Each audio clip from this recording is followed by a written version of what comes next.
good to go. Okay, everybody, we're going to go ahead and get started. If you don't know who these gentlemen are right here, this is, oh my God. This is Joel Griffin. I know, this is terrible. And then, this is David Kerr. He is a professor at VCU, and he kindly agreed to come up here and do this forum for us. So, we'll just give them all a nice welcome. Oh yeah, he's going to read all about the rules too, so you'll have a clear idea about how this forum's going to operate tonight. And then we got John in here, and he's doing all the video stuff, so we're good to go. Okay, enjoy. Thank you. Thank you very much. One of the things we were having a little challenge with getting started this evening was finding a quarter for a coin toss. And I didn't be changing my car. I usually just kind of siphon it off at McDonald's in the morning. I had a penny in the car. So fortunately, Suzanne, Christine, let me the quarter. So That's Suzanne. I'm Christine. Yes, ma'am. Well, the tossing for the order of go. This magic quarter. Tom, you'll see that it's same, different on each side. Okay. We just like to do this a little special. I understand that sometimes even in the national debates they toss coins. So we know they do it in Super Bowl, right? Now, I was introduced as being from down at VCU, and I do teach at VCU, teach political science, and I enjoy it a great deal. I teach freshmen, and I teach older students, and I can't tell you how delighted I was that one year to have a student who was 64 years old. And I'm like, all right. Somebody who heard Watergate.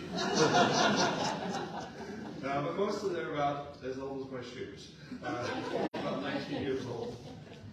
And I don't really live that far from here, actually. I live off of Papa Road, Stefaniga, up towards Seven Lakes. So I'm not far from here. About 18 minutes, and I had to wait for the time to start to come in because I underestimated it. It was about 20 minutes away. So I'm a local. I used to serve on the school board years ago, and so it's my hometown. With this, I'm David Kerr, and I'd like to welcome you to tonight's forum for the Democratic candidates for the Democratic nomination for the 27th Senatorial District of Virginia. We have two candidates, Joel Griffin. Joel, make sure you know who you are. Ben Litchfield. And we certainly welcome them here to this event. This is a big district, and I know these candidates have been working hard for months to spread their message far and wide.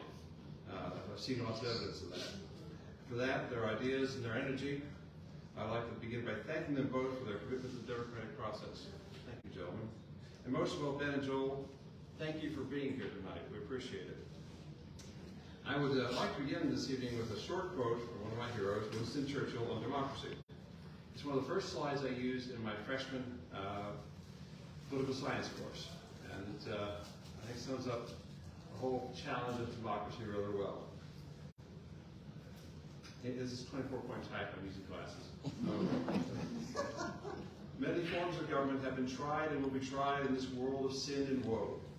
No one pretends that democracy is a perfect or all-wise system. Indeed, it has been said that democracy is the worst form of government, except for all those other forms that have been tried from time to time. Mr. Churchill, with his typical candor and humor, is right. In these times when democracy itself is under threat, what we're doing now tonight is an exercise in one of the most basic forms of democratic governance, democratic with a small d, namely a community candidates forum. In a very real sense, by being here in this forum, we're standing up for democracy. The rules tonight for this debate, it's not a debate, which is a forum where we are all comparing ideas, is as follows. Each candidate will have 3 minutes to make opening remarks. We'll toss a coin in just a moment to determine who goes first. Call it, and you're first. That's pretty much the way we'll run it for the rest of the evening. Sure. And then we're going to go to questions, where you'll have 2 minutes to respond to questions. We have a lot of questions. 2 minutes to respond to questions. We have a lot of questions. This group was not short on ideas about what they wanted to ask you. So you'll be tested. So the questions are outstanding, by the way. And so this will be a very enlightening evening. Now, I don't want this to sound ominous, but you will be monitored. For time. Are you doing both? And, Christine standing by with the time. Suzanne. Suzanne. Hi, Suzanne. Hi. Suzanne has two cards. One is yellow, which means caution. You got 30 seconds to go. And red is hard stop. That's what we used to say as a member of the FAA. That is a hard stop. United 377.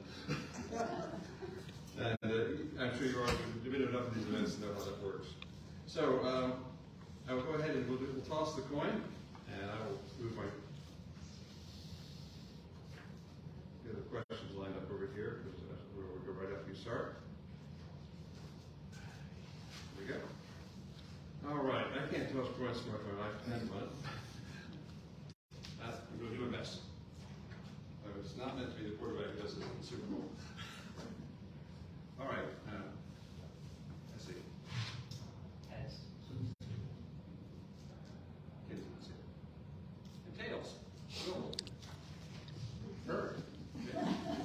You're up. And just go ahead and bring the microphone a little closer to you. Not sure how close we need to be to this. Yeah. I think you can remove that if you'd like to. I think it'll come off the stand. I'm okay. You're okay? All right. Sure. Not sure where my timer is, so. I'm Right right here. She's Oh, the you're ready timer to lady. hit start whenever I go? Whenever you start, I will All set right. the button. And it's Suzanne. Yes, And it's Suzanne. It's Christine. yes. I'm David. My name is Joel Griffin. I'm honored to be here this evening.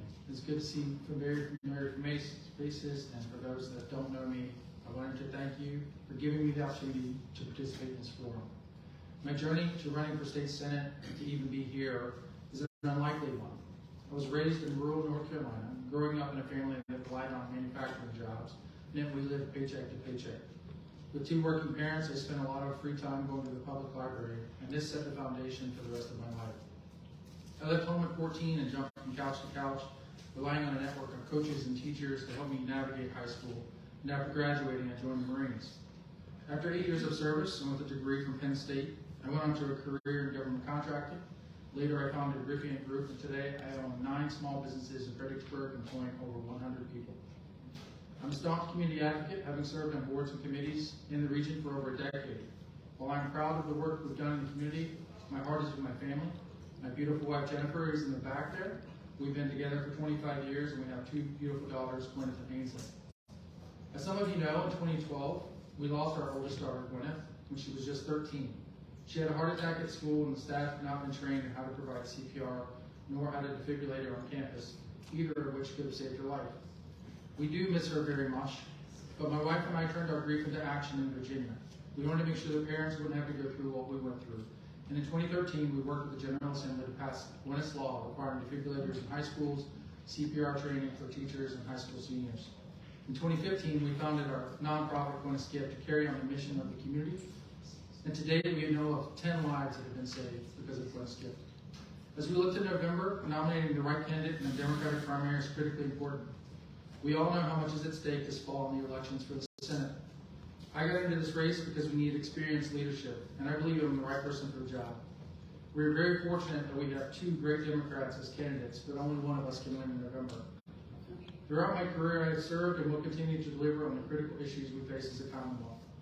I'm thankful for Senators Dick Sasslaw, Mimi Log, and Scott Servell for their endorsements, as well as former candidate Luke Wright for his endorsement. He's recently joined our team.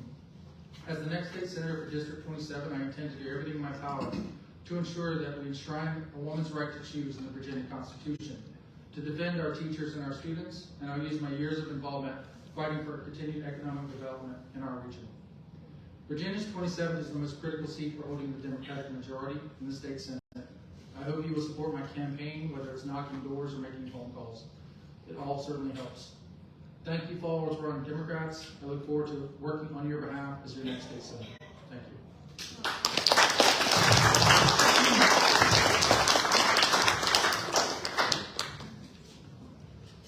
Good evening, Suzanne, keep me honest. Yeah, I will. All right. Well, good evening. My name is Ben Litchfield. I want to start off by thanking the Falls Run Democratic Club and the Celebrate Action Network for this amazing event. I'm the former chairman of the Stafford County Democratic Committee. I held that position for 4 years, and in 4 years we elected good Democrats like Senator Tim Kaine, Mark Warner, and President Joe Biden.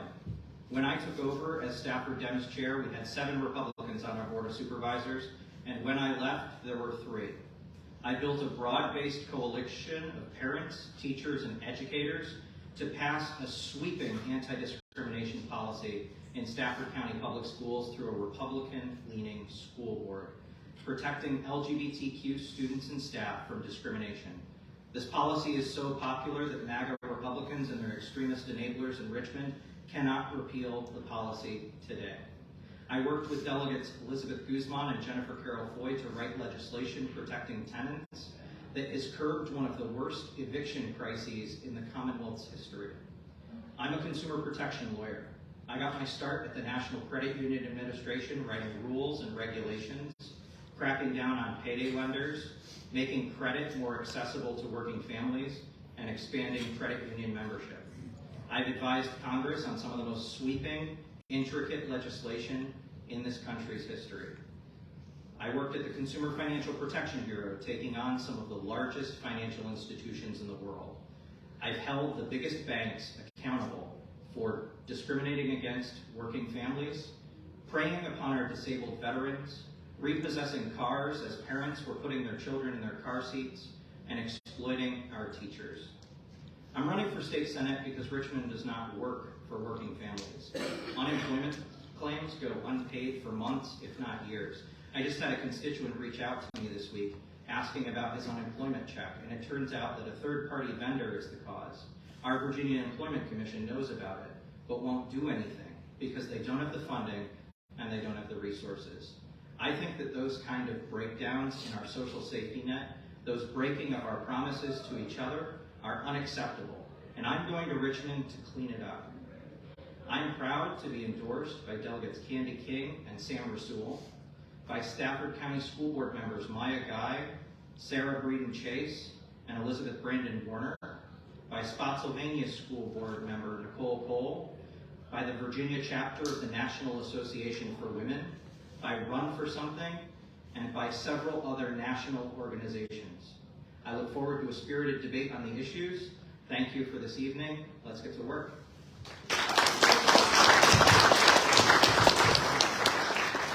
Thank you very much for those outstanding introductory remarks. Let's start with questions.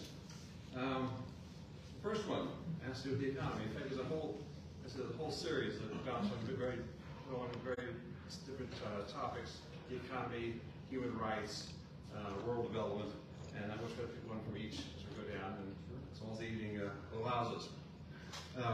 What are your thoughts about Virginia being a right-to-work state? How would you define the term? And do you support the right-to-work philosophy? Me? You were the first. Oh, sure. I've been an employer and an employee my entire life. As an employer, I understand the demands that we have for qualified workforce. As an employee, I understand that there's a need for us to have equal rights for employment, whether that's as teachers with NEA, whether that's union labor, equal protection of OSHA for all of our employees.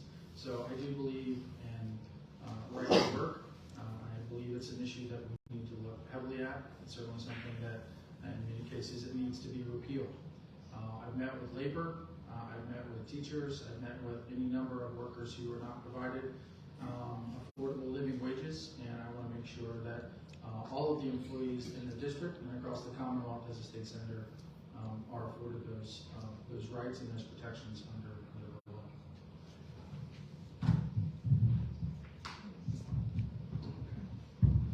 Thank you. Right to work is a union-busting tactic that was passed as part of a sweeping raft of Jim Crow legislation designed to break the economic power of our black brothers and sisters. I have pledged to repeal right to work as the next senator from the Fredericksburg region. Union strength built the middle class. President Biden said so himself, and they will do so again, and we will do it by repealing right to work. Michigan has repealed right to work already, and I don't see businesses fleeing Michigan right now. I see them investing. I see them rebuilding manufacturing in this country. I see them investing in American workers. The Chamber of Commerce and their enablers in Richmond will foist all sorts of hobgoblins and parades of horribles, telling us that if we repeal right to work, business will flee from Virginia. We have the best workers, we have the best universities, we have the best resources. Businesses will invest here. We do not need right to work. I will vote to repeal it. I pledge that to you now, forever. I will champion the repeal of right to work. Thank you, gentlemen. Next question has to do with the issue of human rights. What laws are you going to support to keep abortion, the morning after pill, the birth control legal, and birth control legal for all childbearing women?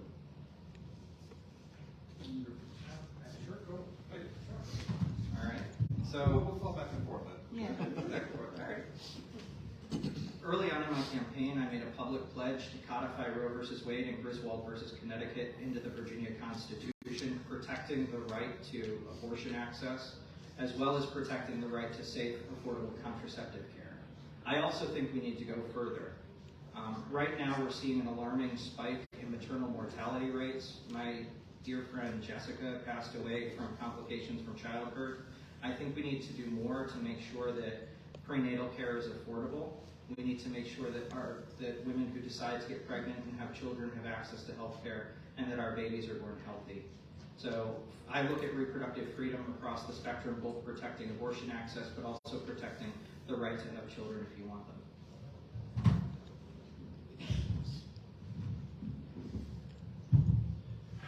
Ben and I are in violent agreement on this, that we must protect a woman's right to choose.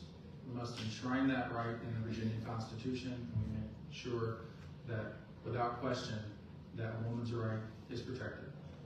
I'm also a believer that we need to go further. I agree with Ben on this as well. We need to make sure that a woman has full access to medical services so that she can make an informed decision. We need access to sexual education, reproductive protection measures, Plan B, condoms, any variety of services that we can provide into our communities to make sure that unplanned pregnancies are addressed early before they happen. We need to make sure that sex education becomes part of our student curriculum again, making sure that students can make informed decisions for themselves. Unequivocally, a woman's right to choose must be protected. This affords us equality under the law.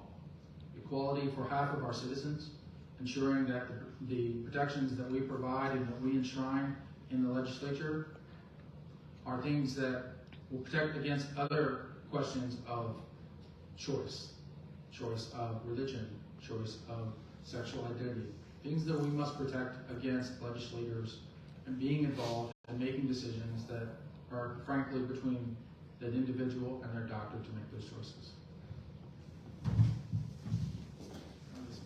Again, thank you very much for those excellent answers. I'd like to ask, this is one of the questions in our questions, which are really good. What will you do to address the homeless population, and specifically, what will you do with regard to affordable housing? So, affordable housing is something that I do think that we can play a role in the state legislature. I think that we can create policies that, as developers are building new homes, new developments in the region, that we can require them to offer up affordable housing. And I want to make a distinction between subsidized housing and affordable housing. Subsidized housing is government subsidized housing, and I mean affordable housing such as apartments, condos, townhomes that our teachers, our Marine lieutenants, our police officers, they can afford to live in the communities that they serve. We need to make sure that is done, and at the state level, in the legislature, we can ensure that through those creating policies for those developers. I would also say that the homeless situation is something that comes from Stafford and Spotsylvania, and it dramatically affects Fredericksburg. These are individuals that in many cases have substance abuse issues. Several of them are veterans. Many of them have mental health issues. So rather than chastising them, we need to embrace them. We need to make sure that they have the protections and the services that they need within our community. It's our responsibility to take care of all of our community members to ensure that they can have access to free medical services. If they need mental health services, that we expand our legislative support and our funding for those medical services within our community so that they can get what they need. And then also, as a founder of a nonprofit, I know inherently how important it is for the nonprofits in our region to be able to feed and house and shelter and clothe some of these individuals. We need to make sure that these people are not chastised for their current situations, but we also provide them with the necessities that they have to maintain decency.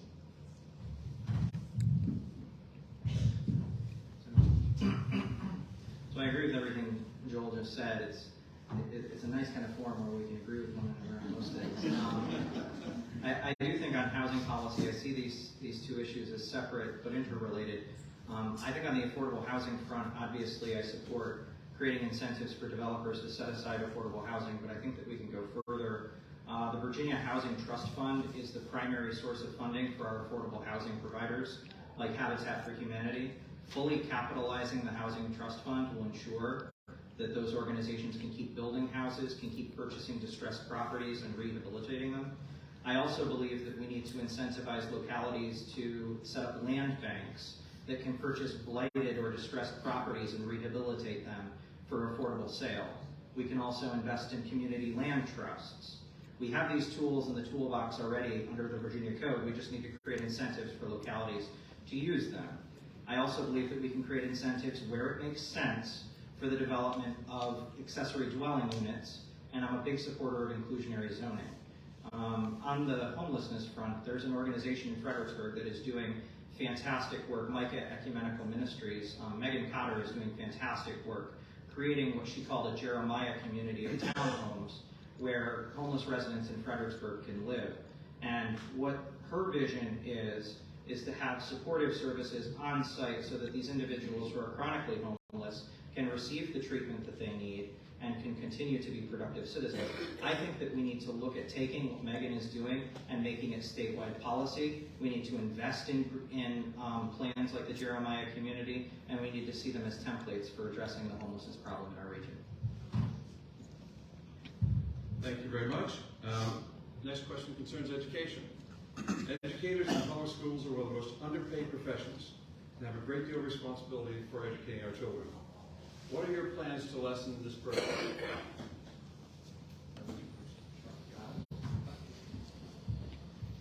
So, I think that Fredericksburg, Stafford, and Spotsylvania have somewhat unique issues, and we have to address them in different ways.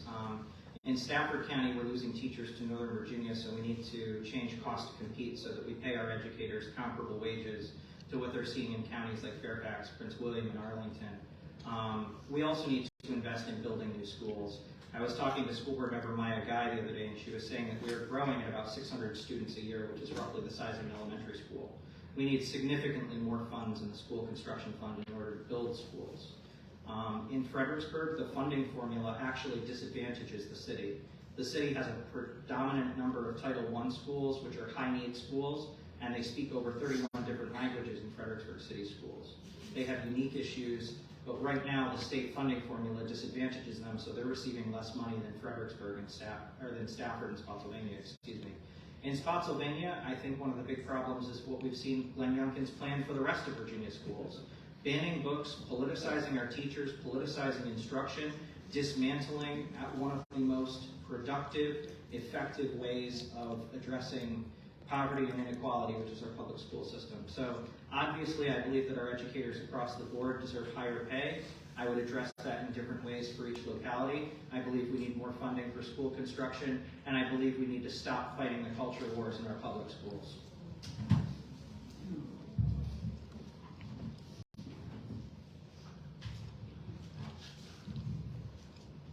Our public schools are not the public schools that we went to. They are being used as part of the culture wars that Ben referenced. Our students are being used as stigmatisms. Our teachers are being chastised. 2 years ago, we were calling them heroes for maintaining us through COVID, and now we're throwing them under the bus because parents don't have a right to say. I'm married to a woman who was a teacher in Stafford County for 17 years. And I will tell you, there's been many a nights where we sat in the classroom waiting on parents to show up for parent-teacher conferences, and the parents didn't show. This was her time away from the students that she had to put in extra time away for parents who never showed. So don't give me one moment where parents don't have a say in what they want to do in school. So if parents don't want their kid to read a book, tell the librarian, put that in that kid's file, and that kid doesn't check that book out. But Burning to Kill a Mockingbird? Are you kidding me right now? To Kill a Mockingbird, which represents an entire generation for us. This is not something that we should be tolerating. I will tell you that we need to identify funding to increase teacher pay. Teachers are the bedrock of our communities. If you don't have an educated society, you run the risk of losing your entire democracy. We must defend our public schools. We must defend our teachers. I would put forward legislation. It would increase the funding for schools through increased development, increased use of some of the programs that are coming to our very own district. We must protect our schools at all costs. Thank you.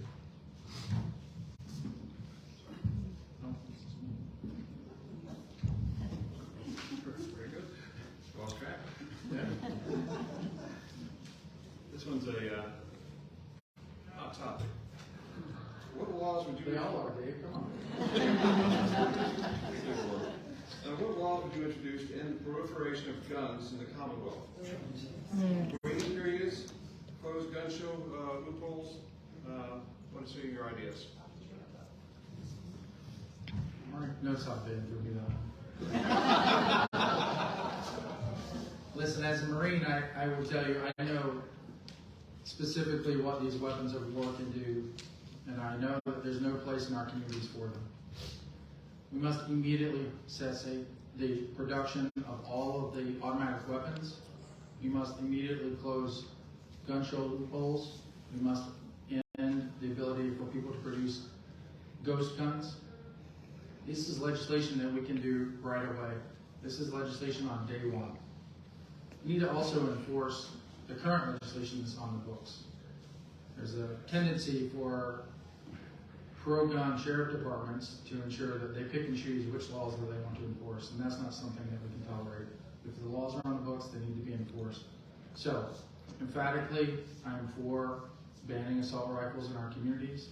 I'm also for increasing the school safety to ensure that people that shouldn't have access to these weapons don't have easy access to our children. As importantly, we need to make sure that for those citizens who are buying weapons, that we increase our background checks, that we increase the testing for individuals. You should be able to test on a weapon before you are able to use it. When I was a Marine, they didn't just hand me a rifle and say, go forward. I practiced on that weapon for a week. I had to assemble, disassemble, clean it. I had to use the weapon long before I fired it. So this is not something that we currently require. So if you're a gun owner, you need to make sure that they are proper in their use of the weapon, and that they have the skills necessary if they're going to own a weapon, and that the necessary protection measures are in place for those that don't need a weapon. Everything Joel said. No, seriously, I think that the gun violence epidemic in our country is killing our children and our family members at alarming rates, and our obsession with guns has become unhealthy. I, with Joel, support the ban on assault weapons. I would limit high-capacity magazines so that armed shooters cannot do mass harm, like we've seen in Uvalde and other places like that. I would require safe storage in the Commonwealth of Virginia so irresponsible gun owners don't have their children getting access to their weapons and shooting their teachers. And I would go after the domestic terrorists like the one in Allen, Texas, who thought it was right to shoot up little children. This is unacceptable. I'm a proud gun owner. I learned to shoot a weapon by my father in the middle of the woods in Massachusetts. He taught me it is a tool that can kill someone if mishandled. I follow the sportsman code. I clean my weapon, I use it responsibly, I use it for sport. We need to address gun violence in this country. Like Joel, I support everything he said. I support banning assault weapons. I support limiting high-capacity magazines. I support safe storage. I support banning ghost guns, closing gun show loopholes, waiting periods, extended background checks. We can do these things. We should not be afraid to do these things. The Second Amendment does not prohibit these things, regardless of what a few activist judges on the Supreme Court have to say.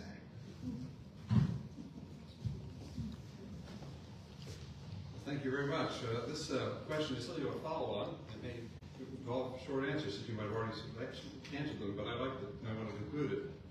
Virginia has been designated a pipeline of illegal gun distribution to New York City, Baltimore, Philadelphia, Boston, and other areas of the country, going west and south. How would you go about stopping that?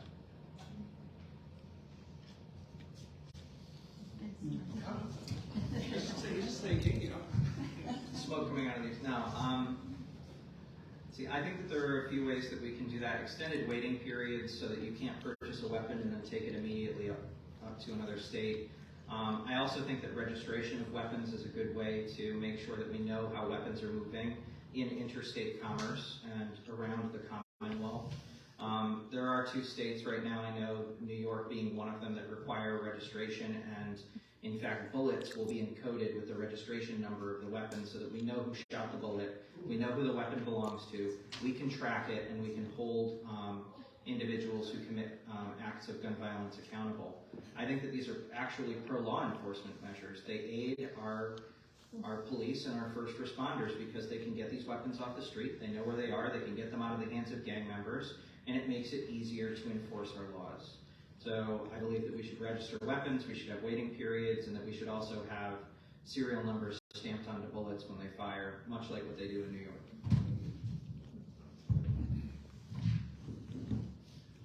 There are weapons being used against our Customs and Border Patrol officers along the Texas border right now that come from our state. There are Mexican cartels that are fighting drug wars in Mexico using weapons that come from our state.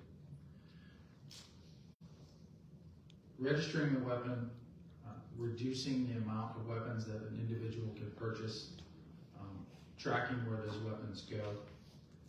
These are simple measures, relatively straightforward measures that, unfortunately, in today's environment, any arguments made to track a weapon or register a weapon are opposed by our Republicans. And I can't for the life of me seem to understand why. Over 75% of American citizens agree with common sense gun reform.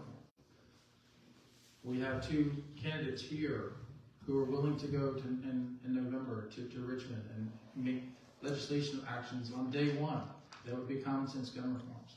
These are things that are not complex, yet we're fighting ideology.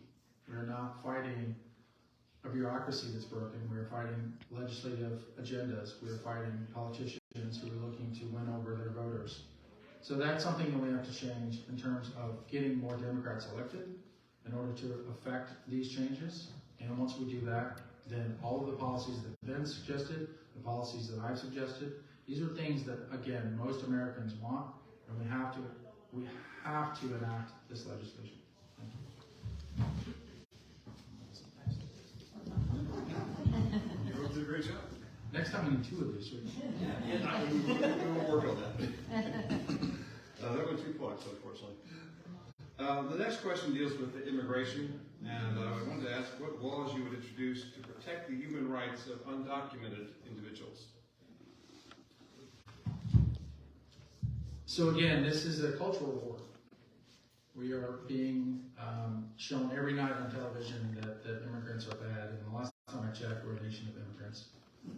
We came here wanting something better, and the people who are coming here across the border, majority of them simply want a better life. We are offering that here in Virginia.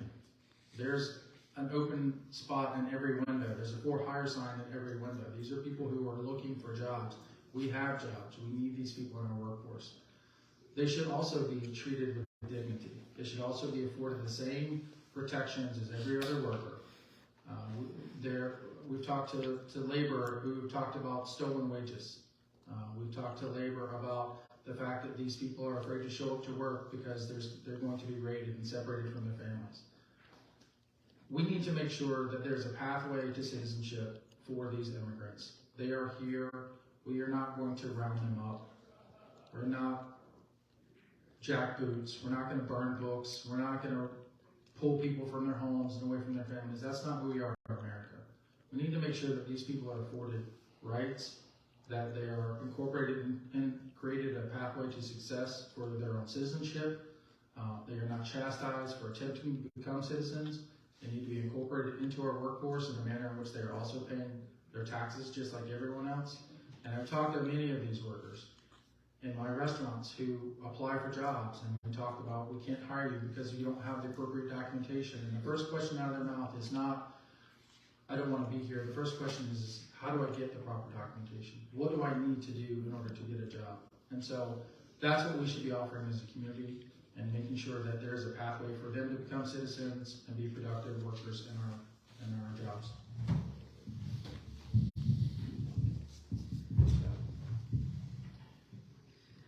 So I think it's important to look at what's happening right now in Florida, because that's what's going to happen here in Virginia if we don't stop the Republicans in November. Effective July 1, there's a law that makes it a felony to employ an undocumented immigrant. It makes it a felony to live with an undocumented immigrant, and it makes it a felony to seek work if you are an undocumented immigrant. Glenn Youngkin, in his desire to be president, would salivate to pass these DeSantis laws in Virginia, enabled by his friends in the General Assembly. My first experience with an undocumented individual in Stafford was when a teacher reached out to me asking for help about a student with an ADHD problem. And it turned out that the student was a dreamer and couldn't get access to health care. She wasn't getting medical treatment. I believe that regardless of your immigration status, you should have access to health care if you cannot otherwise afford it. We should be extending FAMIS so that undocumented children who through no fault of their own came to this country have access to health insurance. I also believe that they should receive in-state tuition. I think we should go further with some of the laws that we've built under our Democratic trifecta. We have driver's licenses for undocumented folks, but the problem there is that they're different from actual driver's licenses. They're called driver privilege cards, which if you're stopped by ICE, easily allows ICE to identify you as someone who's undocumented, round you up, and deport you. And I do think we need to address the elephant in the room. I do not believe that we should be using state resources, particularly our overburdened law enforcement, to enforce our broken federal immigration laws. Thank you very much. Next question is a little bit slightly different. It has to do with transportation. And I'm going to ask the question of, do you support the implementation of a regional transportation authority? What would the RTA, that Regional Transportation Authority, look like? What authority would it have? And who would be a part of the membership?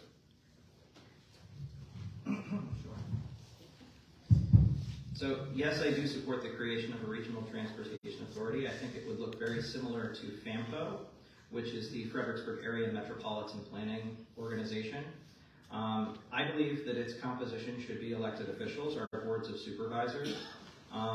Although FAMPO has had some drama of late in regional planning, I do think that an organization like a Regional Transportation Authority, particularly if we give it taxing authority, should be politically accountable to the people.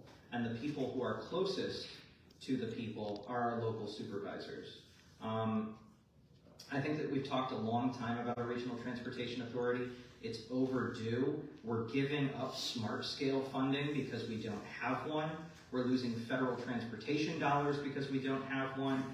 Bottom line, we're leaving money on the table because a few stubborn folks won't support our legislators, like Delegate Joshua Cole, who have been fighting for a Regional Transportation Authority for years.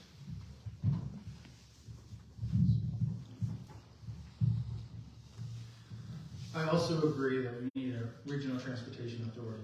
However, I do not agree that we need to have representation by the supervisors. There are a number of individuals who have a lot of experience with transportation, and these are individuals that can help guide the direction of what those regional transportation organization should be focused on, as well as where those resources go. I've been a member of the FAMPO board for a couple of years now, and I will tell you that there are a number of initiatives that we can work on outside of focusing our funding on adding additional lanes to I-95. First and foremost, funding for secondary roads, north and southbound roads that will allow citizens who live in our community who don't need to get on 95 but simply want to go from Stafford to Spotsylvania without having to get on 95. They should have secondary roads that they can traverse. This is where I think the RTA should be focused. This is where I think they should be spending a lot of their time and energy on designing where those go. Secondly, we have a dedicated passenger rail coming to our region. That rail will afford individuals who live in our community to make the commute north and south with an alternative source of transportation. We are going to be dealing with this growth in our region, so in addition to the rail system as an alternative, we also need to identify additional parking for all of the residents who are continuing to use that transportation system. Lastly, I will say that transportation in this area has been the worst in the country, and my intention is that when I'm in Richmond in November, I'll be the first in line and the one standing on the table saying there should be no discussion about where the money for transportation in Virginia goes. It should be coming right here. This question is actually a very close follow-on to the prior one. It was made particularly poignant to me as I go down my normal route to Stefanica Road to Poplar, which is just that way, going to get to Truss Road. And there's a particular dip that hasn't been repaired in a year and a half. Where if you make a slightly wrong angle, you'll be visiting your local auto dealer for your alignment to be repaired, as I have done. So with that in mind, and I'm speaking specifically to your role as a state senator when you're elected, what would you do to bring more state and federal funding for local roads and repair of local roads? That's a perfect segue from my previous answer. So we've had the nation's worst traffic for over a decade. We've also been one of the fastest growing regions, not only in the Commonwealth, but in the nation since the 1970s. Yet we continue to have to wait in line for money to be spent on our road projects. If we're the worst in the nation, and our governor really wants to make a difference, that's where he should be spending his time and his energy on making sure that we get the funding that we need for our road projects. But moreover, transportation projects take decades, sometimes 20, 30 years to implement. We need to have the RTA authority for ourselves so that we can invest in our secondary roads. We need to also ensure that as new developments come online, that they are providing the resources for how they can help solve some of those transportation issues. Developments are not necessarily a bad thing, but they do add additional burdens on our schools and our roads, and we need to make sure that there's a way that we can address that. Businesses in our region can also help with that. One of the projects that we talked about is the data center initiative in Stafford County, which will generate hundreds of millions of dollars that could provide for additional funding for some of our state projects, particularly in the district, as well as revenue for initiatives like bike paths that can be connected. Right now there's bike paths from Fredericksburg, Spotsylvania, and Stafford, but none of them are fully connected because of local politics. So these are things that I think we can work at the state level to help create opportunities for people to use not just their cars, but other forms of transportation.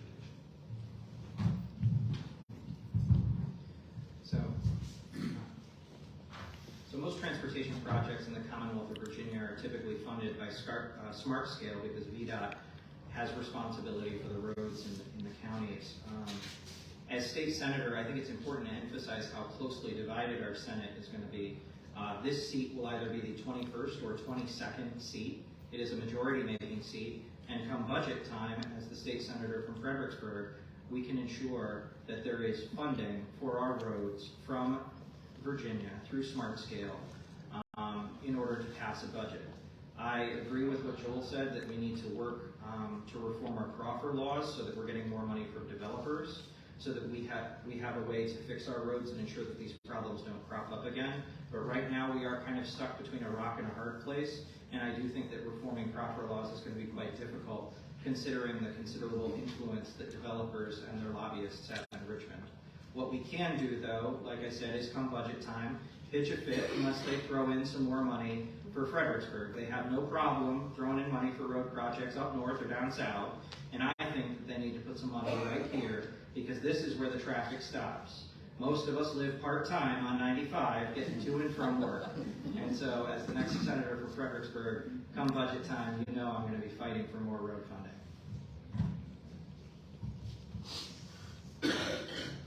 Yeah, my second address used to be I-95. Usually in the 2-hour chunk between Gordon and Dale City. I know that road so well, I can actually go down it and say, okay, it's going to slow for about 5 minutes because of the merge lane here, but don't worry, we're moving again. And there's the left lane closed, we're going to be an hour late, just call ahead. Yeah, it's more of a reality than the humor that's on. But you can't talk transportation without talking about bridges. And maybe if you lived out in Arizona, maybe not so much. They have washes out there, where occasionally the water flows. Are you in favor of another access bridge across the Rappahannock River? Do you have any thoughts about where it should be located? And how would you work with another county that has opposed this particular move? This is also going to be in your district. Yeah, no, right? Well, that's a softball question. This is not a softball group, as you know. No, it's not. No, I definitely, having commuted through the region for, well, almost a decade now, I definitely support another river crossing. I think that it makes perfect sense to have another river crossing up near Celebrate, Virginia, so that we can ease congestion on 17. I don't know about you, but every morning when I'm coming down Butler Road to get on Route 1 to go up, I often find myself bottlenecked because there's traffic coming to or from Hartwood. So I think another river crossing would ease some of that congestion, particularly our trucks that are coming off I-81 and other interstates, getting onto 17 and coming into the Fredericksburg region. I think that, well, there's a couple things. We need to obviously get a few more Democrats elected on the Spotsylvania Board of Supervisors, and I've been proud to recruit some of them and to get them their signatures and to support them as part of this campaign. But I also think we need to work with our environmental community. I know that the Friends of the Rappahannock and other environmental groups are very concerned about what kind of disruption another bridge crossing could bring. And I think we need to bring everybody to the table and we need to reason together because it's in the best interests of our community to do this. We can do it. It's going to take conversation. It'll be tough. It's not going to happen overnight. But I think the role of the next state senator is to be facilitator. These local officials need to make this decision. We facilitate the conversations. We get the funding from Richmond. We work with our federal counterparts like Congresswoman Abigail Spanberger and President Joe Biden, and we get it done.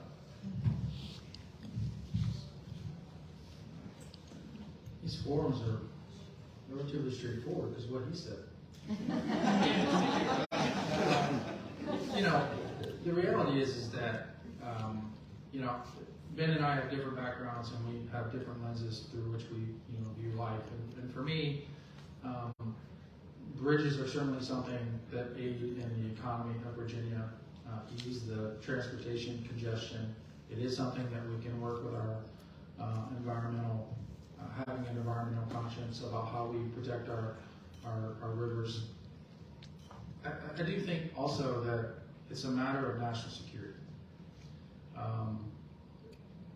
In many ways, our bridges are very vulnerable, and the two bridges that we have, if there were a diabolical instance, you could shut down the entire East Coast in our backyard.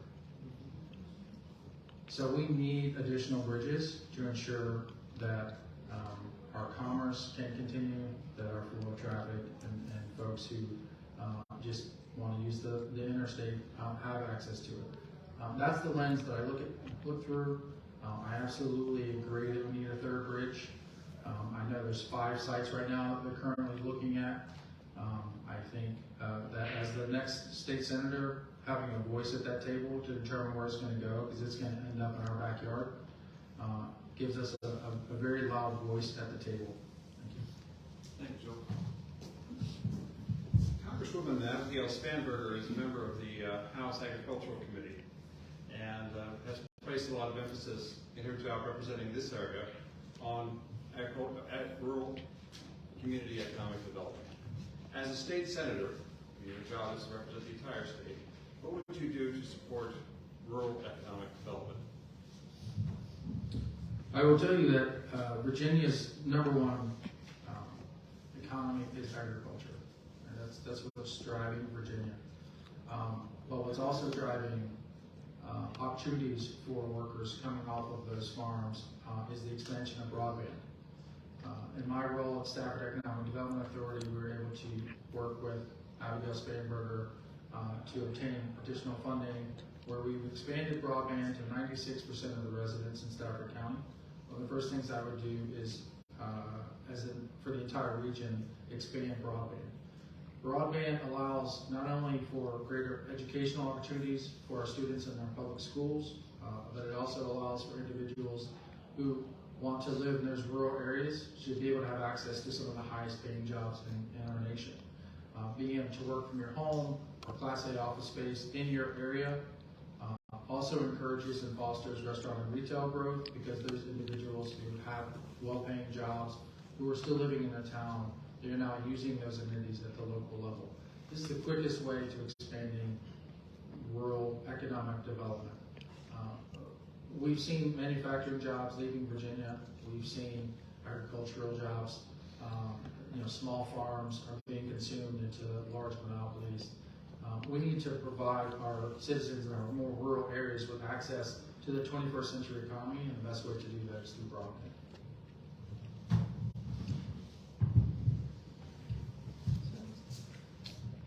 Our region is home to some amazing small family farms. I know that there's one right up here in Falmouth, the C&T farm.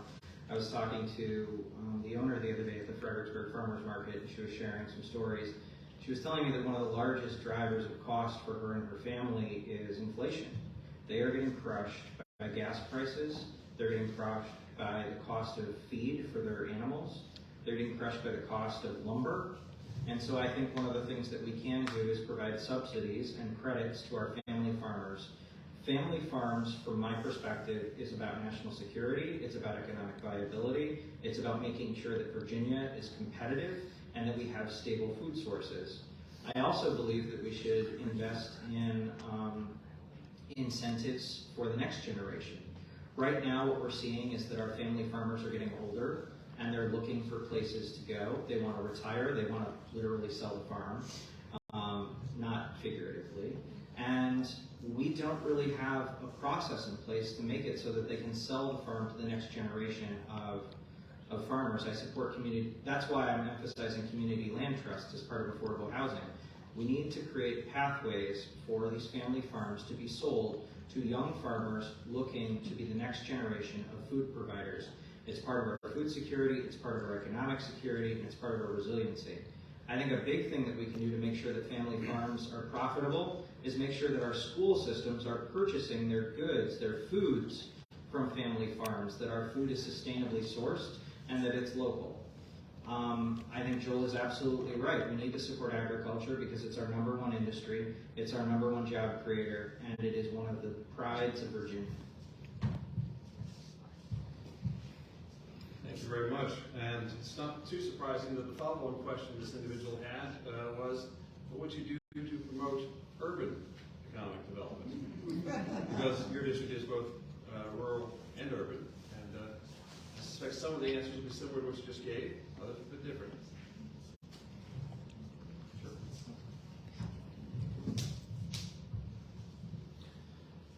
For over a decade now, I've supported the smart growth within our region. And I say smart growth because oftentimes we hear about unplanned growth. We don't want to be Fairfax. We need to be practical. There are people coming here because of what we offer. We offer good schools, good parks, beautiful properties, access to the outdoors. This is a wonderful district to be in, but people are coming. And so we can't just assume that because we're here that no one else wants to be here. So we need to make sure that we build a strong economy, but a planned economic development. So, for example, a Quiet Town Center in Stafford, closed. Movie theater in Stafford, closed. Spotsylvania Mall, closing, right? So we need to make sure that we're planning our developments to coexist with our economic development. We need to make sure that people have walkable space, that they can work during the day, they can walk to coffee, get dry cleaning, they can take care of their own personal needs, and then they don't need to get on the highway to go home. Urban developments will continue to grow here. We need to make sure that they are planned, that they are going to the localities that we want them to, the planning districts that we have designated. All of our supervisors in all of the counties have designated redistricting zones. We need to make sure that we're driving the economy, but we're doing it so in a way that is planned so that we don't just have a Fairfaxing of our district. We need to make sure that we have an organized, systematic process for where developments are going to go. Thanks so much. So, small businesses are about 75% of the job creators in our district. I don't think that you can go anywhere in our region without encountering a small business owner. I am proud to serve on the Economic Vitality Committee for Fredericksburg Main Street, which is a group of small businesses whose sole purpose is to make sure that once you start a business here, that you can stay in business. What I've seen is that one of the largest cost drivers for our small businesses is healthcare, whether it's purchasing health insurance for themselves or for their workers. And so I've been proud to work with a group of small businesses to try to set up a healthcare co-op so that businesses can bargain with large insurance companies to purchase affordable health insurance for themselves and their families. Again, I also believe that we need to invest more in employee ownership. Like I mentioned with agricultural development, we do have a gray wave. A lot of small business owners have worked very hard over many years to build a business that works, something that's profitable. They have employees that they trust who have added value to their business. Creating a center for employee ownership, which is something that they have in North Carolina, it's something that they have in Missouri, it's something they have in Kansas, Kentucky, across the country, including Massachusetts. I know because my friend is the executive director of one. These centers for employee ownership create possibility for small business owners who are aging and want to sell their businesses to sell them to their employees so that we don't deal with the kind of mergers and consolidations, the kind of empty storefronts, the kind of closed signs that we're seeing all over the district. I don't know about you, but I'm getting sick and tired of seeing empty storefronts. I'm getting tired of driving by a Quiet Town Center and seeing leveled earth. I'm getting tired of seeing strip malls on 17. I support small business in our region, and I want them to stay here. I want them to be profitable. Small business is the backbone of our economy. I will be the small business senator. Thank you very much. The next question deals with felons' rights. What laws need to be passed, well, excuse me, I read more on the line. Should there be a lifelong ban on voting of people who have been convicted of a felony? And how should people regain their right to vote post-completion of their court-imposed sentences? So, again, felon disenfranchisement, which is what we're talking about, is a Jim Crow relic that was designed to keep black voters off the ballot, or to keep them from voting, excuse me. And so what I support is a constitutional amendment to get rid of felon disenfranchisement in Virginia. I think that once you've served your time, you should have your voting rights restored automatically. We are a country based on rehabilitation, based on the principle of redemption. I don't think that our criminal code should be as punitive as it is, and I certainly don't believe it should be denying people the fundamental right to vote.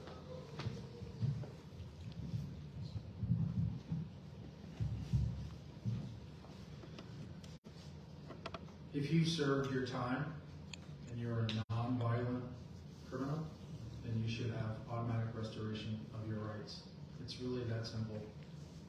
Governor Youngkin's plan of creating a committee has done nothing but jeopardize that, creating a process without standards, without measurement, without a rubric of understanding what it would qualify for. We need to immediately do away with that. It's a legislative action that we could immediately enact. And I would say that, again, simply that if you committed to re-entering society and you want to be a productive citizen, you've served your time, that you should be afforded the right to vote. Thank you very much. What are your thoughts on electric vehicle development and their use in Virginia, specifically providing charging stations?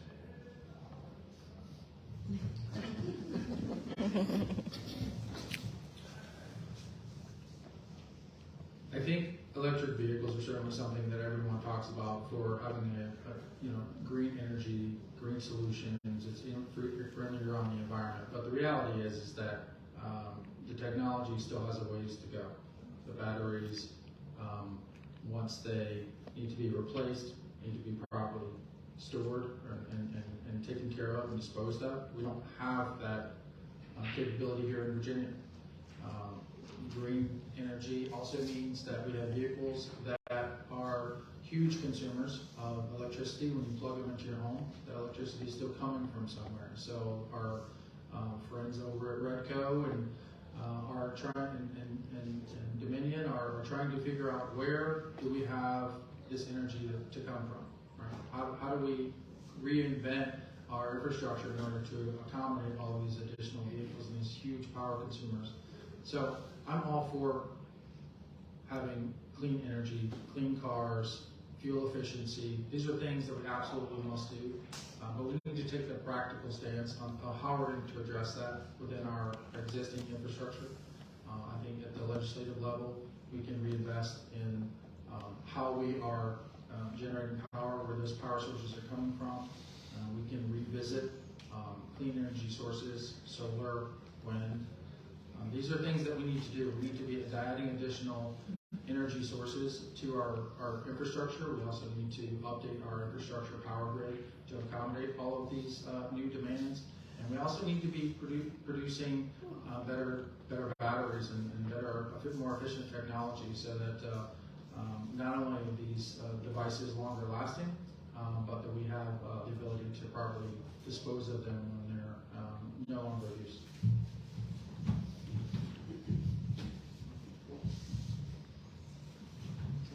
I believe that Virginia can be a leader in the green economy. I obviously support research and development into making electric vehicles more efficient. I think that what Governor Youngkin did, which was denying a Ford plant to build electric vehicle batteries in Southside Virginia, was absolutely deplorable. It denied our Commonwealth thousands of jobs because of his ideological war against China and his desire to one-up Ron DeSantis. I really think we should be building electric cars here in Virginia. I think we can be a leader on that. I would love to see those manufacturing jobs here. We have great public universities who could do the research that we need to make these electric vehicles even more efficient. As far as charging stations, I think that we need charging stations. There are people right now who own electric vehicles, and they should have access to charging stations so they can charge their vehicles and use them just like everybody else. We have gas stations on every corner. I don't see why we can't have electric charging stations as well. I just want to talk about just generally climate change is an existential threat. Our weather is getting worse. We're experiencing 1,000-year storms more frequently, 100-year storms. From a risk management perspective in the banking industry, we're seeing tremendous risk of flooding. We really need to do something proactive about climate change, and investing in electric vehicles is the way to go. I agree with Joel that we need to work with our electric companies to make sure that they have the resources that they need to meet the demand for electric vehicles, but I don't think that we should be shying away from them. I am all in on electric vehicles and on their research and development to make them more efficient. Thank you, gentlemen. I've actually been debating whether to buy an electric car or not. I'm not usually a first adapter, at least I don't think it's that expensive. But I've been hanging around with a guy who does actually have one, and I just love the sound it doesn't make. Well, this is a good philosophical question, and it's appropriate for a democratic environment because you're going to be dealing with, in the fall, the campaign, the other side's going to talk a lot about fiscal responsibility. So what is your definition of fiscal responsibility, and how does it fit or square with democratic values?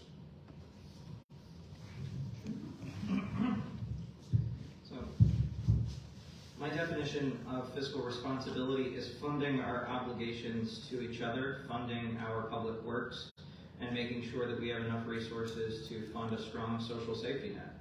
What we're seeing in Richmond right now is the underfunding of government. The problem I talked about earlier in this forum about the Virginia Employment Commission not being able to process claims is the result of years of disinvestment in our state government.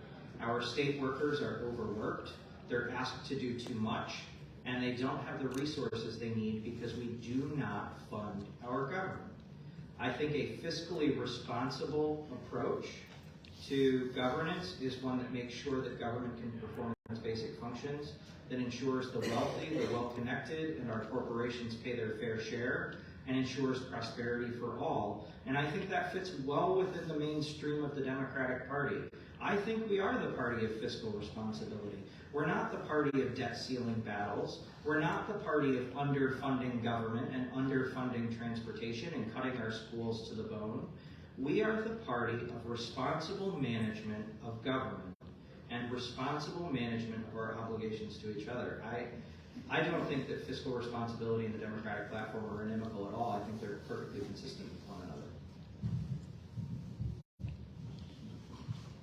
You asked me a philosophical question next to a guy who graduated with a philosophy degree. Thank you. But they started with good philosophy if you love. Yeah, no, we're good. Thanks.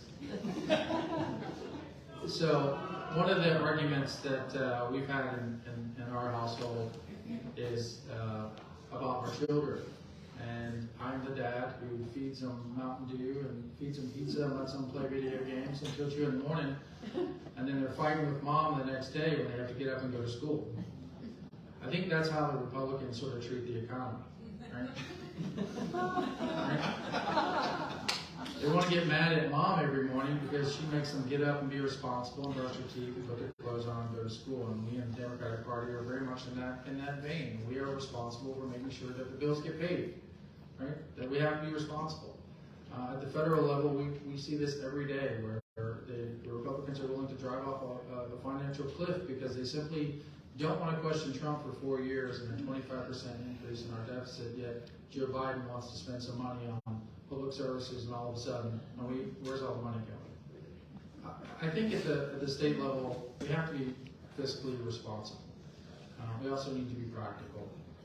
I'm a small business owner, and I don't get everything that I want as a small business owner. I'd love to grow businesses. I'd love to do more things, but I have to do so within the practical means that I have.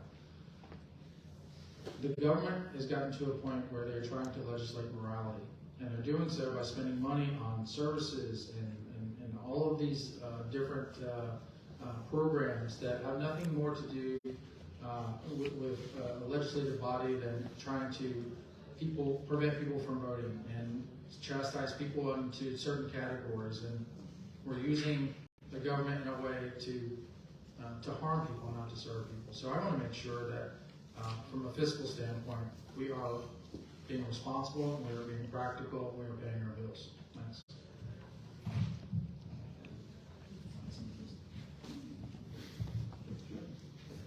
She was waving stop buttons. Yeah. It's a hard stop. You know, one liner. It's interesting. We've gone back 20 years ago. I didn't spend much time at the CVS prescription counter. I do now, and I can't help it. And I'm happy for that. I'm glad I live in a society and a culture that allows me to have access to sophisticated and valuable medical support. But that said, not everybody's in the same position as I am or others, and prescription costs are a major issue for many people in our community and in Virginia. What would you do as a state senator to bring down costs of prescription drugs? So this is where the federal government must work with the pharmaceutical companies.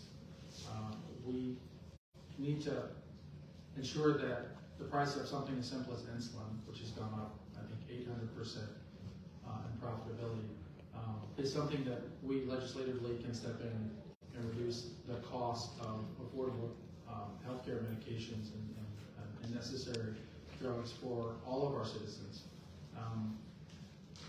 There needs to be some parity for those, so that Dave, who's clearly doing very well for himself and can afford all the medication that he needs, is not categorized as someone who is living in subsidized housing and has to choose between, do they pay the bus toll to get to work or do they buy their prescription drugs?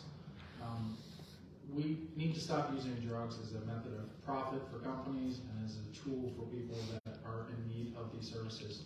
We do have a great wave coming, and it's not just in agriculture, it's across the board. It's going to affect all of our lives because we're looking at mass retirements. We're looking at huge demand increase on Social Security, Medicare, and Medicaid. These are services that we need to continue to fund. We need to find methods in order to provide the funding for those, and I think prescription drugs and driving down the cost of those is something that, as a legislature, we actively need to be involved in. So, I just want to, before I answer this question, give a shout out to Delegate Joshua Cole, who helped spearhead the price cap of insulin in the Commonwealth of Virginia. So because of Joshua, insulin is on the This past session, Senate Democrats introduced legislation to create a prescription drug affordability board. And what it would have done is reviewed the cost of high-risk drugs like insulin, like certain seizure medications, things that people require every year. My friend's cancer treatments that are $1,000 a pop. And they would have determined in coordination with experts whether those drugs were being charged at affordable rates. And if they weren't, they would introduce price caps. Now, as someone who has dedicated my entire life to studying the capitalist economy, price caps are kind of a scary thing. But I think that in the prescription drug market, where you have patents and you have a broken competitive system, we need to talk about price caps, particularly on life-saving medicine. Insulin should not cost $1,000, and in Virginia we capped it at $35. Cancer treatments should not cost thousands of dollars per treatment. I have multiple friends of mine right now, two very, very, very dear friends who are undergoing cancer treatment, and they're basically having to finance themselves to the hilt in order to stay alive. I don't believe in an advanced economy like this, in an economy rooted in justice, that you should have to decide between life or bankruptcy. Medical debt bankrupts too many Americans. It's time to bring it under control. It's time to bring costs under control. We need a prescription drug affordability board in the Commonwealth of Virginia, and we will get it if elected in the Senate, and we will get it if we send Joshua to the House of Delegates. I like that conclusion. I agree. Joshua Cole, House of Delegates. Oops, I shouldn't be talking like that. I'm the moderator. Yeah. I can say no about that. There were several questions submitted dealing with the LGBTQ community. And I was trying to figure out a way to put them all into one question. And it really comes down to what rights would you, as a state senator, what rights would you try to enshrine in protection of the LGBT community? And I'd also like to focus that not only on adults, but also on children and children in schools. So it's a broad question. I'm trying to give you more time with the rules of us. So, one of my proudest moments as chair of the Stafford County Democratic Committee was leading a bipartisan, broad coalition to protect the LGBTQ students and staff in our schools. It was one of the proudest moments. I can tell you it was one of the most harrowing. We spent months at school board meetings with children who were 13, 14, and 15 years old crying while adults were calling them subhuman, using their dead names and ridiculing them. Joshua was in the room too. It was heart-wrenching. I never want to go through that again. I don't think our community wants to go through that again. I don't think our Commonwealth wants to go through that again. And yet that's exactly what the Republicans want to do. Delegate Tara Durant introduced legislation that would have required teachers to notify parents if students expressed that they were transgender. That's serious stuff. If you live in a home that's not affirming, that's not welcoming, that can put your life in jeopardy. I think that we need to take politics out of this and just focus on humanity. We need to follow medical advice, particularly with students. We need to protect them from harm. addressing the specific question as state senator, I think that there's a lot we can do, but a lot of it is in the form of blocking. We have the Virginia Values Act, which we passed under a Democratic trifecta, prohibiting discrimination on the basis of sexual orientation and gender identity. We have a policy we have a law that was introduced by Senator Jennifer Boysko and signed by Ralph Northam that requires the Department of Education to create model policies protecting transgender students in our schools. So what we can do is enforce the laws on the books and prevent the Republicans, including Glenn Youngkin and his enablers in the General Assembly, from chipping away at any one of them.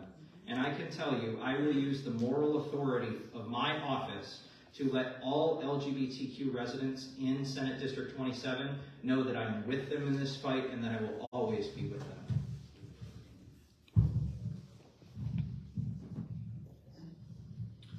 Ben's pretty good with that policy and the law, so well done. It's pretty simple for me.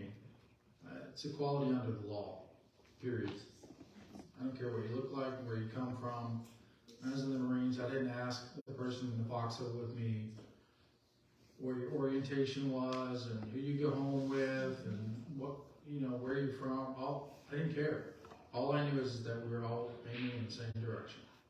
And as Americans, that's what we need to be focused on. MAGA Republicans, the MAGA Republican Party, they are driving wedges in every area that they find a crack. And we need to oppose that in every way possible. LGBTQ, whether they're an adult, whether they're a student, they want the same thing that we all do. They just want to be treated safely, humanely, kindness, with empathy. Some of these kids, they don't even know what they're going through, much less how they're supposed to defend themselves against a society that attacks them on a regular basis. It's about basic human decency, and that's what we need to get back to. And if we need to legislate that, then I'm all for it. If we need to protest for that, I'm all for it. If we need to rally in the streets for that, I'm all for it.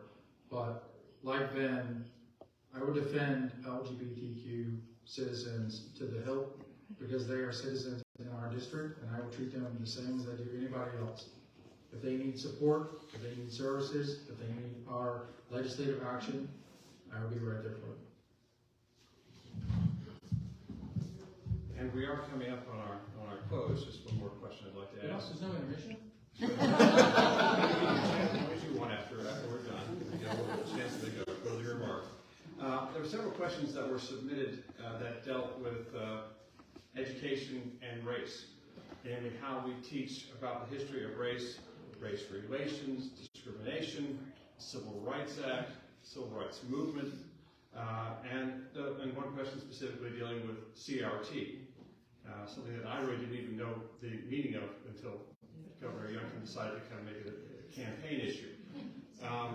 So having said that, knowing the governor's position and the governor's policies, how do you view the team? Or better put, how would you like to see our schools address these issues, and how should our education be structured in raising the awareness of race in our society? I said it earlier this evening, and I've said it many times on the campaign trail. Education is the key to an informed society, and an informed society leads to a strong democracy. We can't whitewash, quite literally, our history. Right? It's not pretty, but I would say, like politicians who are not perfect when we run for office, I would also say that our American democracy is an exercise, it's an experiment. We're working every day to make it better. What we can't do is pretend that we didn't make mistakes along the way. If we made mistakes, let's own those. Let's educate those that are coming after us, the next generation of citizens, on what those mistakes were to ensure that they never happen again. We can't do that if we pretend that the devastation to our Native Americans didn't happen. We can't do that if we pretend that segregation wasn't alive and well, not even 50 years ago here in our own backyard. We need to make sure that the slave block that was on the corner in downtown Fredericksburg is not something that we try to dismiss and we try to pretend that it didn't happen. It absolutely did happen. And we need to own that, but we also need to make sure that our our children are educated, to understand that we're not perfect. We are infallible, but we can also do better.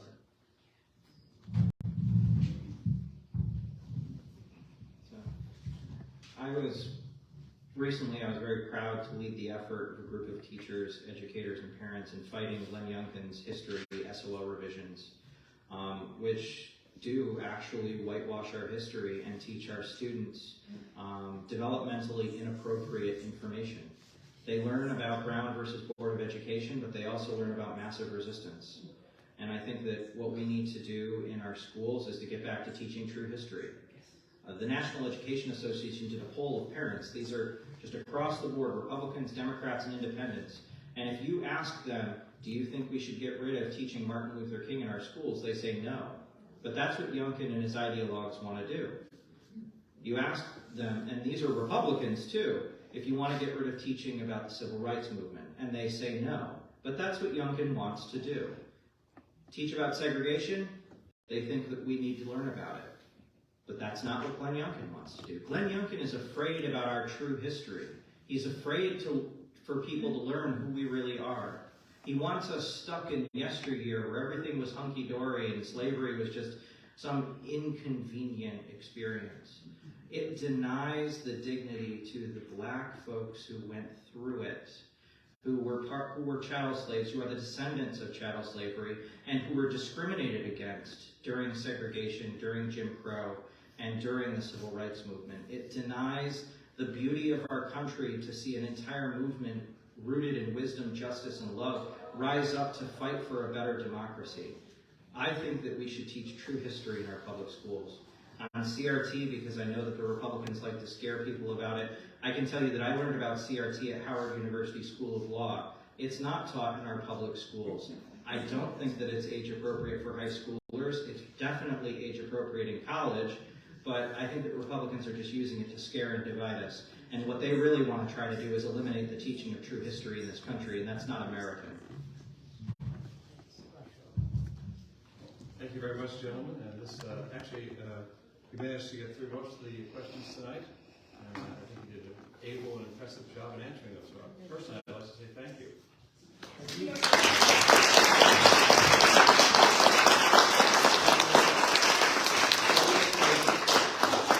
We did the closing. Yes, go ahead. And whoever, I managed to lose the quarter I was lent. I haven't been their vending machine yet.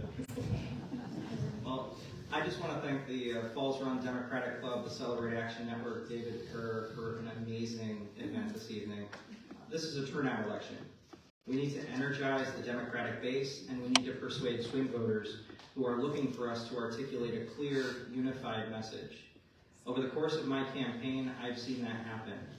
I have a volunteer right now who is writing postcards for me while undergoing cancer treatment. There's a gentleman who knocked his entire subdivision because he believes in our message. I have a Republican who's voting for the first time for a Democrat because she believes in my fight for public schools. We are building a broad campaign, including everyone, in a message of hope. I want Americans, particularly in our Senate district, to hope again, to dream again, to believe again. And we're seeing it happen day in, day out on the doors. I thank you very much for this event, for the spirited discussion. Thank you, thank you, thank you.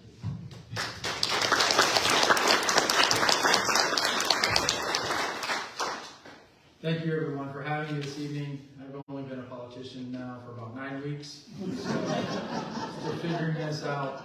But I will tell you that the thing that I've heard over and over and over from door knocking, from meeting in people's living rooms, from being on their back porches, is that they want someone who's going to fight for them in Richmond. I'm looking forward to the opportunity to serve and represent all of you in Richmond in November. We must defeat the Republicans that are running against us. Make no mistake, we talk about this quite often, that this is the election of a lifetime. This is the most critical election in your lifetime. And this, in many ways, it very much is. We must defend a woman's right to choose. We must defend our public schools. We must maintain a strong economy. And we must do that with strong Democratic leadership in Richmond.